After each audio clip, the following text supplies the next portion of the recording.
Hello everyone, welcome to let's do it. तो discuss करेंगे आज हम यहाँ पर HPSSC previous year paper series का पार्ट नंबर 6। और यहाँ पर हम जितने भी क्वेश्चन डिस्कस करने वाले हैं ये आपके आने वाले हर एक एग्ज़ाम में आपको काफ़ी ज़्यादा हेल्प करने वाले हैं। चलिए स्टार्ट करते हैं। स्टार्ट करते हैं क्वेश्चन नंबर 147 के साथ। क्वेश्चन हमारे पास है, which one of the following right can not be taken away during emergency as per the constitution of India. Bharat के संविधान के अनुसार निम्न में से कौन सा अधिकार आपातकाल के दौरान वापस नहीं लिया जा सकता। ऑप्शन बी यहाँ पर इसका करेक्ट आंसर है जीवन का अधिकार, यानी कि राइट टू लाइफ। तो हम कह सकते हैं कि जब भी कभी इमरजेंसी लगती है तब हमारा जो राइट टू लाइफ का जो अधिकार होता है इसे वापस नहीं लिया जा सकता। बाकी हमारे जितने भी फंडामेंटल राइट होते हैं ये अगर इमरजेंसी की सिचुएशन में उन सभी को समाप्त किया जा सकता है, बट जो हमारा राइट टू लाइफ वाला जो हमारा जो अधिकार है इसे समाप्त नहीं किया जा सकता। बाकी अगर हम बात करें फंडामेंटल राइट की, मौलिक अधिकारों की अगर हम बात करें तो भारतीय संविधान के भाग 3 में जो है इनका वर्णन किया गया है फंडामेंटल राइट का। भारतीय संविधान के अनुच्छेद 12 से लेकर के 35 तक हमें जो है हमारे मौलिक अधिकार देखने को मिलते हैं। नेक्स्ट क्वेश्चन की हम बात करते हैं, which one of the following is a real guiding factor for the state to meet social needs and for the establishment of a new social order. निम्न में से कौन सा राज्य के लिए सामाजिक आवश्यकताओं की पूर्ति तथा नई सामाजिक व्यवस्था को स्थापित करने के लिए वास्तविक मार्गदर्शक कारक है। ऑप्शन यहाँ पर सी इस जो है इसका करेक्ट आंसर हो जाएगा राज्य की नीति निर्देशक सिद्धांत, directive principles of state policy. Option C यहाँ पर इसका करेक्ट आंसर है। बाकी देखो, अगर हम यहाँ पर बात करें राज्य की नीति निर्देशक सिद्धांतों की यानी कि DPSP की अगर हम बात करें तो भारतीय संविधान के भाग 4 क में इनका वर्णन किया गया है। भाग 4 में इनका वर्णन किया गया है। अनुच्छेद 36 से लेकर के 51 तक हमें जो है राज्य की नीति निर्देशक सिद्धांत देखने को मिलते हैं। बाकी अगर हम इससे रिलेटेड और बात करें तो ये जो DPSP हैं इन्हें कहाँ से लिया गया है, किस देश के संविधान से लिया गया है, तो आयरलैंड के संविधान से लिए गए हैं। DPSP आयरलैंड के संविधान से इन्हें लिया गया है। नेक्स्ट क्वेश्चन की हम बात करते हैं, निम्नलिखित किस वर्ष में मूलभूत कर्तव्यों को भारत के संविधान में जोड़ा गया। In which of the following years the fundamental duties have been added in the constitution of India. Option B यहाँ पर इसका करेक्ट आंसर है 1976। देखो, हमारे जो यहाँ पर फंडामेंटल ड्यूटीज़ हैं इन्हें भारतीय संविधान के अनुच्छेद फंडामेंटल ड्यूटीज़ जो हैं इन्हें 42वें संविधान संशोधन 1976 के द्वारा जो है भारतीय संविधान में जोड़ा गया था। आपसे क्वेश्चन पूछ सकते हैं कि हमारा जो मूल संविधान था उसमें कितने फंडामेंटल ड्यूटीज़ थी, तो आपको बिल्कुल ध्यान में रखना है कि हमारे मूल संविधान में किसी भी तरह की फंडामेंटल ड्यूटीज़ जो हैं उनका वर्णन नहीं किया गया था। फंडामेंटल ड्यूटीज़ जो हैं इन्हें जोड़ा गया है 42वें संविधान संशोधन 1976 के द्वारा इन्हें जोड़ा गया है। भारतीय संविधान के भाग 4 क में जोड़ा गया है। और कौन से अनुच्छेद में हमें देखने को मिलती हैं फंडामेंटल ड्यूटीज़, तो भारतीय संविधान के अनुच्छेद 51 क में हमें जो है ये फंडामेंटल ड्यूटीज़ देखने को मिलते हैं। 149 क्वेश्चन जो है इसका राइट आंसर ऑप्शन बी यहाँ पर इसका करेक्ट आंसर है। नेक्स्ट क्वेश्चन हमारे पास है, the vice president of India can resign from his office at any time by addressing the resignation letter to the. Bharat के उपराष्ट्रपति अपने पद से किसी भी समय त्यागपत्र दे सकते हैं अपने त्यागपत्र को निम्न को संबोधित करते हुए। ऑप्शन यहाँ पर इसका जो है सी करेक्ट आंसर है, प्रेसिडेंट ऑफ इंडिया। देखो, वाइस प्रेसिडेंट जो होते हैं अगर इन्हें अपने पद से त्यागपत्र देना हो तो ये जो राष्ट्रपति होते हैं उन्हें त्यागपत्र दे सकते हैं। इसी तरह से अगर हम बात करें प्रेसिडेंट की, अगर इन्हें त्यागपत्र देना हो तो ये किसे संबोधित करके अपना त्यागपत्र दे सकते हैं, तो ये उपराष्ट्रपति वाइस प्रेसिडेंट जो होता है उन्हें संबोधित करके जो होता है त्यागपत्र दे सकते हैं। बाकी अगर हम इसकी बात करें वाइस प्रेसिडेंट की, आपसे क्वेश्चन पूछ लिया जा सकता है कि वाइस प्रेसिडेंट जो है इसका पद किस देश के संविधान से लिया गया है, तो आपको नोट रखना है कि अमेरिका के संविधान से वाइस प्रेसिडेंट का पद लिया गया है। और इसी के साथ में आपको ध्यान में रखना है कि जो वाइस प्रेसिडेंट होता है ये राज्यसभा का पदेन सभापति होता है। क्या होता है, राज्यसभा का पदेन सभापति होता है वाइस प्रेसिडेंट यानी कि उपराष्ट्रपति। बट जो हमारा ये वाइस प्रेसिडेंट होते हैं ये राज्यसभा के सदस्य नहीं होते पर राज्यसभा के पदेन सभापति होते हैं। और वाइस प्रेसिडेंट जो होता है इसे मतदान देने का अधिकार नहीं होता, बट ये कास्टिंग वोट जो होता है उसे डाल सकते हैं वाइस प्रेसिडेंट। कास्टिंग वोट जिसे हम निर्णायक मत भी कहते हैं, तो निर्णायक मत कौन डालता है, वो डालते हैं उपराष्ट्रपति। सो ये पॉइंट आपको ध्यान में रखने हैं। नेक्स्ट क्वेश्चन हमारे पास है, राज्य के मंत्रियों के वेतन और भत्तों का निर्धारण किया जाता है। तो राज्य के मंत्रियों के वेतन और भत्तों का निर्धारण जो होता है ये राज्य विधानमंडल के द्वारा किया जाता है। सो ऑप्शन बी यहाँ पर इसका करेक्ट आंसर है। नेक्स्ट क्वेश्चन है, the central banking function in India are performed by the. Bharat में केंद्रीय बैंक के कार्य संपन्न किए जाते हैं।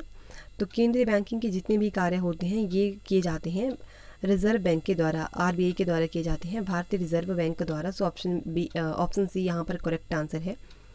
बाकी हम यहाँ पर बात करें आरबीआई की, तो आरबीआई जो है रिजर्व बैंक ऑफ इंडिया, इसकी स्थापना कब हुई थी, तो 1 अप्रैल 1935 को इसकी स्थापना हुई थी। और पूछते हैं कि आरबीआई का राष्ट्रीयकरण जो था वो कब किया गया था, तो 1 जनवरी 1949 में आरबीआई का राष्ट्रीयकरण हुआ था। इसी के साथ में आपसे पूछ सकते हैं कि आरबीआई के पहले गवर्नर कौन थे, तो वो थे सर ऑसबोर्न स्मिथ। और अगर आपसे पूछें कि आरबीआई के पहले भारतीय गवर्नर कौन थे, तो वो थे सी.डी. देशमुख। सी.डी. देशमुख जो थे ये कौन थे, ये थे आरबीआई के पहले भारतीय गवर्नर। और वर्तमान में भी आपसे पूछ सकते हैं कि वर्तमान समय में भारतीय रिजर्व बैंक के गवर्नर जो हैं वो कौन हैं, तो ये हैं शक्तिकांत दास। और शक्तिकांत दास जो हैं ये रिजर्व बैंक ऑफ इंडिया के 25वें नंबर के गवर्नर हैं। सो ये पॉइंट भी आपको ध्यान में रखने हैं। नेक्स्ट क्वेश्चन हमारे पास है, the concept of Ratnas involved in the union budget of which year. संघीय बजट में 9 रत्नों की अवधारणा किस वर्ष में उभर कर आई थी, तो ये कब जैसे आई थी, 1997 एंड 1998। सो ऑप्शन ए यहाँ पर इसका करेक्ट आंसर है, 1997 और 98 के बीच में। नेक्स्ट क्वेश्चन है, इंटरनेशनल डेवलपमेंट एसोसिएशन का संचालन निम्न में से कौन करता है। तो इंटरनेशनल डेवलपमेंट एसोसिएशन जो होती है इसका संचालन आईबीआरडी करता है। और आईबीआरडी की फुल फॉर्म क्या होती है, international bank for reconstruction and development. ये जो होता है ये इंटरनेशनल डेवलपमेंट एसोसिएशन का संचालन करता है। सो ऑप्शन सी यहाँ पर इसका करेक्ट आंसर है। बाकी आपसे यहाँ से रिलेटेड कुछ और क्वेश्चंस भी बन सकते हैं कि आईबीआरडी जो है ये एस्टैब्लिश कब हुआ था, तो आपको ध्यान में रखना है 1944 में ये एस्टैब्लिश हुआ था। हेडक्वार्टर आपसे पूछ सकते हैं, तो इसका हेडक्वार्टर जो है वो वाशिंगटन डीसी में है। इसी के साथ साथ में अगर आपसे ऑप्शन बी से रिलेटेड कुछ पूछ सकते हैं, इसकी फुल फॉर्म पूछ सकते हैं, तो यूएनआईडीओ की फुल फॉर्म क्या होती है, इसकी फुल फॉर्म होती है United Nation Industrial Development Organization. इसका हेडक्वार्टर आपसे पूछें तो वो वियना में है। एंड इसका फॉर्मेशन पूछ सकते हैं कब जैसे हुआ था, तो ये 1966 में जो है United Nation Industrial Development Organization का जो है एस्टैब्लिशमेंट हुआ था। बाकी इसकी अगर हम बात करें यूनाइटेड नेशन डेवलपमेंट प्रोग्राम की, तो ऑप्शन ए की अगर हम बात करें तो यूनाइटेड नेशन डेवलपमेंट प्रोग्राम जो है ये एस्टैब्लिश हुआ था 1965 में। सो ये पॉइंट भी आपको ध्यान में रखने हैं, इनसे रिलेटेड क्वेश्चन भी एग्ज़ाम में बन सकते हैं। नेक्स्ट क्वेश्चन की हम बात करते हैं, earn while you learn scheme has been launched by. Earn while you learn योजना जो थी वो किसके द्वारा आरंभ की गई थी, तो ये आरंभ की गई थी मिनिस्ट्री ऑफ टूरिज़्म के द्वारा, पर्यटन मंत्रालय के द्वारा जो है अर्न व्हाइल यू लर्न योजना आरंभ की गई थी। सो ऑप्शन ए यहाँ पर इसका करेक्ट आंसर है। नेक्स्ट क्वेश्चन है, निम्न में से किस वर्ष भारत में दशमलव मुद्राओं में परिवर्तन किया गया। तो दशमलव मुद्राएं जो है इनमें भारत में कब जैसे चेंज किया गया था, तो 1957 में। सो ऑप्शन डी यहाँ पर इसका करेक्ट आंसर है। नेक्स्ट क्वेश्चन है, अच्छा नेक्स्ट क्वेश्चन जो है करंट अफेयर का है, तो इसे हम स्किप कर देते हैं। सो यहाँ से हम स्टार्ट करते हैं क्वेश्चन नंबर 162 से। क्वेश्चन हमारे पास है, निम्न शिवालिक में किरातों का वह शक्तिशाली राजा कौन था जिसने आर्य राजा दिवोदास के विरुद्ध युद्ध लड़ा था। तो ये कौन था, ये था सांबर। सो ऑप्शन डी यहाँ पर इसका करेक्ट आंसर है। बाकी देखो हम यहाँ पर बात करें तो आर्य राजा दिवोदास जो थे और सांबर, इनके बीच में जो था 40 वर्षों तक युद्ध चला था। आर्य राजा दिवोदास और सांबर जो थे ये कौन थे, तो ये दस्यु राजा सांबर थे। तो आर्य राजा दिवोदास और दस्यु राजा सांबर के बीच में जो था 40 वर्षों तक युद्ध चला था। और ये जो दिवोदास था इसने सांबर का वध कहाँ जैसे किया था, दस्यु राजा सांबर का वध जो था इसने उद्व्रज नामक स्थान पर किया था। तो ये पॉइंट भी आपको ध्यान में रखना है। इसी के साथ हम बात करें कि आर्य राजा दिवोदास जो था, पूछ सकते हैं कि आर्य राजा दिवोदास का मुख्य सलाहकार कौन था। तो आपको ध्यान में रखना है ऋषि भारद्वाज जो थे, ऋषि भारद्वाज ये जो थे ये आर्य राजा दिवोदास के मुख्य सलाहकार थे। नेक्स्ट क्वेश्चन की हम बात करते हैं। The building which house Himachal Pradesh Vidhan Sabha was built in. वह भवन जो हिमाचल प्रदेश का विधानसभा गृह है बनाया गया था वर्ष, तो कब जैसे ये बनाया गया था, तो इसे बनाया गया था 1925 में। सो ऑप्शन यहाँ पर ए जो है इसका करेक्ट आंसर है। विधानसभा गृह जो है ये कब जैसे बना था, 1925 में। नेक्स्ट क्वेश्चन है, Shilli wild life sanctuary is located in which district of Himachal Pradesh.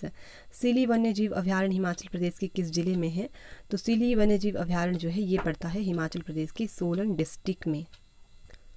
So option यहाँ पर इसका डी जो है ये करेक्ट आंसर है। इसी के साथ साथ में आपसे पूछ सकते हैं कि हिमाचल प्रदेश का सबसे छोटा वन्य जीव अभ्यारण्य कौन सा है, तो वो है सीली वन्य जीव अभ्यारण्य। और सीली वन्य जीव अभ्यारण्य जो है ये 2 वर्ग किलोमीटर में फैला हुआ है। एस्टैब्लिश कब हुआ था ये, तो 1963 में। तो ये पॉइंट भी आपको ध्यान में रखने हैं। इसी के साथ साथ में जो है सोलन में और कौन कौन सी वाइल्ड लाइफ सेंचुरी हैं, तो एक Chail wild life sanctuary, Darla Ghat wild life sanctuary and Majathal wild life sanctuary ये पड़ती हैं सोलन में। कुल्लू की भी आपको ध्यान में रखनी है कि कुल्लू में कौन कौन सी वाइल्ड लाइफ सेंचुरी पड़ती है। तो देखो कनावर वाइल्ड लाइफ सेंचुरी कहाँ पर है, कुल्लू में है। और खोखन ये भी कहाँ पर है, कुल्लू में ही पड़ती है। मंडी डिस्ट्रिक्ट की अगर हम बात करें कि यहाँ पर कौन कौन सी वाइल्ड लाइफ सेंचुरीज़ हैं, तो यहाँ पर आती हैं बांदली वाइल्ड लाइफ सेंचुरी। बांदली के बाद यहाँ पर नारगू भी यहीं पर पड़ती है एंड शिकारी देवी, तो ये भी आपको ध्यान में रखनी है। शिमला की अगर हम बात करें तो शिमला में कौन कौन सी वाइल्ड लाइफ सेंचुरी हैं, तो शिमला में एक तो आती है शिमला वाटर कैचमेंट। इसी के साथ साथ में दरांगटी भी आपको ध्यान में रखना है, दरांगटी। और तालरा बहुत बार पूछा जाता है, तो ये आपको ध्यान में रखना है कि तालरा वाइल्ड लाइफ सेंचुरी जो है ये शिमला डिस्ट्रिक्ट में पड़ती है। अच्छा, कमेंट करके बताओ कि हिमाचल प्रदेश का सबसे बड़ा वन्य जीव अभ्यारण्य जो है वो कौन सा है। उसी के साथ साथ में आपको बताना है कि वो कितने वर्ग किलोमीटर एरिया में फैला हुआ है और एस्टैब्लिशमेंट उसकी कब जैसे हुई थी, ये आप बताओ कमेंट करके। नेक्स्ट क्वेश्चन की हम बात करते हैं यहाँ पर। सो नेक्स्ट क्वेश्चन हमारे पास है fill in the blank. He delights in teasing me. So option A यहाँ पर करेक्ट है, he delights in teasing me. Next question में आपसे एंटोनिम्स पूछा गया है। एंटोनिम्स आपसे पूछा गया है विम्सिकल का। विम्सिकल होता है सन की। सो ऑप्शन यहाँ पर इसका डी करेक्ट हो जाएगा, नॉर्मल। नेक्स्ट क्वेश्चन में आपसे पूछा गया है ईडम्स, तो आपको बताना है idiom to rip up old sores. So यहाँ पर ऑप्शन सी इसका करेक्ट आंसर है। ऑप्शन डी यहाँ पर इसका करेक्ट है, to reopen a quarrel. Option C यहाँ पर इसका करेक्ट है। नेक्स्ट क्वेश्चन है भौतिक क्या है, तो भौतिक क्या है ये एक विशेषण है। सो ऑप्शन सी यहाँ पर इसका करेक्ट आंसर है। नेक्स्ट क्वेश्चन है यथाक्रम में समास है, तो यथाक्रम में जो है कौन सा समास होगा, इसमें हो जाएगा अव्ययीभाव समास। सो ऑप्शन यहाँ पर इसका क्या है, ऑप्शन बी यहाँ पर इसका करेक्ट आंसर है। नेक्स्ट क्वेश्चन है इनमें से मुहावरा कौन है, तो ऑप्शन देखिए आपको बताना है कि इनमें से मुहावरा जो है वो कौन होगा। सो ऑप्शन सी यहाँ पर इसका करेक्ट आंसर होगा, आंख दिखाना। ये जो है वो मुहावरा है, बाकी कोई भी यहाँ पर मुहावरे नहीं है। आंख में आंख डालना ये कोई मुहावरा नहीं होता। आंख से देखना ये भी किसी तरह का कोई मुहावरा नहीं है। आंख पर से देखना ये भी किसी तरह का कोई मुहावरा नहीं है। आंख दिखाना होता है मुहावरा। सो ऑप्शन सी यहाँ पर करेक्ट है। नेक्स्ट क्वेश्चन है, अच्छा ये वाला क्वेश्चन जो है ये हमने आई थिंक अपने पिछली वाली वीडियो में पार्ट 5 में डिस्कस किया हुआ है, पार्ट 5 में। तो इस क्वेश्चन हम एक बार रीड कर लेते हैं। डीजल लोकोमोटिव कहाँ उत्पादित होते हैं। सो आई थिंक मैंने इसका आंसर आपको बताया था, ऑप्शन बी पेराम्बुर। तो आप इस क्वेश्चन जो है इसको करेक्ट कर लीजिएगा। ऑप्शन बी जो है ये इसका आंसर नहीं होगा, ऑप्शन ए यहाँ पर इसका करेक्ट आंसर होगा। डीजल लोकोमोटिव जो है ये कहाँ पर उत्पादित होते हैं, वाराणसी में उत्पादित होते हैं। सो ऑप्शन ए यहाँ पर इसका करेक्ट है, तो ऑप्शन ए को आप करेक्ट कर लीजिएगा। नेक्स्ट क्वेश्चन की हम यहाँ पर बात करते हैं। अच्छा ये वाला क्वेश्चन जो है ये मैंने अपनी जो इसी वाली सीरीज़ है HPSSC previous year paper series का जो पार्ट 2 है उसमें डिस्कस किया हुआ है। तो क्वेश्चन क्या है कि भारत के लिए कैबिनेट मिशन योजना ने विचार रखा था। तो देखो ऑप्शनल आंसर की मैं अगर मैं बात करूँ तो ऑप्शनल आंसर की में इसका राइट आंसर ऑप्शन डी दे करके रखा हुआ है और मैंने आपको इसका आंसर ऑप्शन डी ही बताया है। बट इसका ऑप्शन डी जो है वो राइट आंसर नहीं होगा। ऑप्शन ए इसका राइट आंसर होगा, यूनियन ऑफ स्टेट। मैंने काफ़ी सारी वेबसाइट के ऊपर चेक किया तो वहाँ पर भी इसका आंसर यही दे रहे हैं, ऑप्शन डी इसका आंसर नहीं दे रहे हैं। सो ऑप्शन ए इसका राइट आंसर है। तो इस क्वेश्चन के आंसर को भी आप करेक्ट कर लीजिएगा। भारत के लिए कैबिनेट मिशन योजना ने विचार रखा था यूनियन ऑफ स्टेट्स का। सो ऑप्शन ए यहाँ पर इसका करेक्ट आंसर है। और आई थिंक जब भी एग्ज़ाम हुआ होगा तब उसका इस क्वेश्चन का ग्रेस मार्क मिल गया होगा। सो ऑप्शन ए यहाँ पर इसका जो है करेक्ट आंसर है। तो इस क्वेश्चन को आप करेक्ट कर लीजिएगा। तो आज के लिए हम इतने ही क्वेश्चंस को डिस्कस करेंगे। अब हम मिलेंगे अपनी नेक्स्ट वीडियो में। तो अगर आपको वीडियो अच्छी लगी है तब आप वीडियो को लाइक कर सकते हैं, और अगर आप इसी तरह की और वीडियोस पाना चाहते हैं तब आप चैनल को सब्सक्राइब कर सकते हैं। तो चलिए मिलते हैं नेक्स्ट वीडियो में। धन्यवाद।